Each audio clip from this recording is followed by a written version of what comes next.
Você quer aprender a fazer essa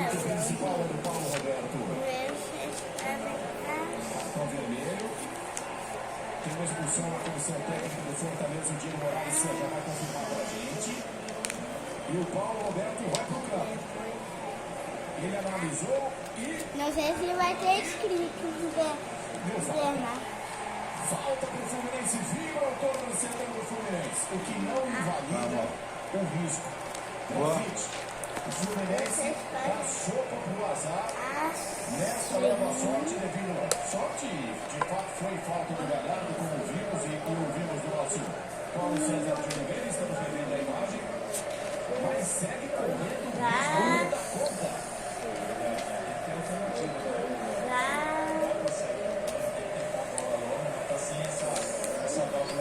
Depois nesse lance e falta essa válvula de escape, tá dando muita sombra. Agora o gol foi anulado, mas foi finalização dos heróis, 4. do Fluminense. 2 já cresce. Mais 2 minutinhos para a bola rolar. 0 pro Fluminense, 0 pro Fortaleza. Samuel Xavier, quase. Entrega a paçoca de novo.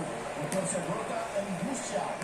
O burburinho já deu espaço agora para a angústia da arquibancada do Maracanã. O Fortaleza segue perto do Fluminense, que agora contra-ataca com Arias. Ele fica saindo, o colombiano tentando a linha de fundo, fica com o arremesso pro Flu. O vermelho do Fortaleza foi do Gaston, auxiliar técnico.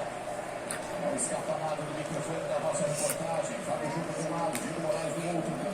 Tudo para você como além do Premier aqui no Maracanã. Tá vendo?